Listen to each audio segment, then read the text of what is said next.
The middle section of the book of 2 Samuel covers the story of Absalom's conspiracy. David's son Amnon rapes his half-sister Tamar. David hears about it but does nothing, which is similar to the story of the rape of Jacob's daughter. Tamar's brother Absalom holds a grudge and plots Amnon's death for 2 years. Absalom kills Amnon at the banquet of princes and then flees. 3 years later, David's general Joab gets a wise woman to go tell David a story. She tells him that she is a widow and that her 2 sons got into a fight out in a field and that one killed the other and was now on the run from the people who not only wanted to kill him for his crime, but also wanted him dead so they could claim the inheritance of his dead father for themselves. David says he will issue an order on her and her son's behalf. She then asks him why he will not do the same thing for his own son, Absalom. David sees he's been trapped and is like, Joab put you up to this, didn't he? David sends Joab to go bring Absalom back home, but David makes him live in a different house and refuses to see him. After 2 years, Absalom really wanted to see his dad, so he sent for Joab, but Joab wouldn't come, so Absalom decided to get his attention by setting his crops on fire. This got Joab's attention, and he arranged for Absalom to meet with his father. Over time, Absalom begins to gain allies through bribery and his good looks, and begins to overthrow David. He would get up first thing in the morning and greet visitors to the city in order to flatter them and plant the idea in their heads that he would make a great ruler. He tells his father he needs to go make sacrifices over in the city of Hebron, but when he gets there, he has all of his followers declare him king of Hebron. David and his men decide that they must leave the capital city before Absalom shows up to make war. Even Mephibosheth's grandson sides with Absalom. Shimei, one of Saul's cousins, curses David and throws dirt and rocks at David and his men as they are fleeing, but David admits that he probably deserves it and orders his men to leave Saul's relative alone, saying, "What if God told him to curse me?"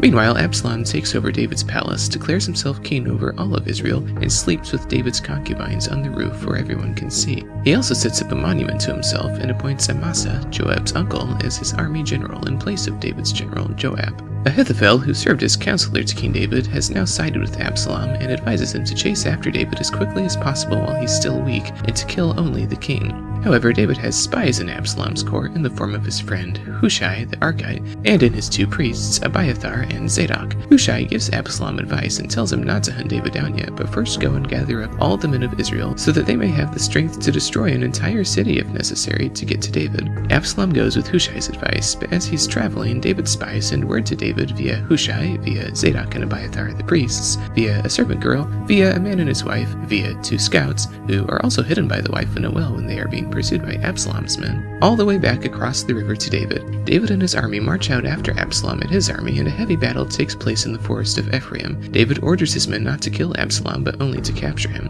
Joab and his men cross paths with Absalom during the battle, and a donkey chase through the woods ensues. However, Absalom's long flowing hair gets stuck in a tree branch as his donkey passes beneath it, and he is left there hanging by his hair. Joab catches up to him and puts 3 javelins in his heart. David mourns for Absalom, but eventually Joab tells him to stop disgracing his army by crying over his enemy. We then hear about more of David's wars. First we hear about Sheba's rebellion. David returned to Jerusalem, but a Benjamite named Sheba rebelled against David, and all of Israel followed him. Judah was the only tribe who remained loyal to David. Joab went after Sheba to kill him, and on the way he ran into his uncle Amasa, the man Absalom had previously given Joab's job to, and Joab killed him. Later they had to clean up the body from the road because David's army kept stopping to look at it, and this was causing a traffic jam. Apparently rubbernecking was a thing back then too. Joab was going to lay siege to the town where Sheba was staying and have the whole place destroyed, when a wise woman came out and told him to rethink his strategy. She asked him, "What can we do for you?" Joab asked for Sheba, and the woman went back into the city, and after a while Sheba's head came flying over the top of the city wall, and Joab picked it up and went home.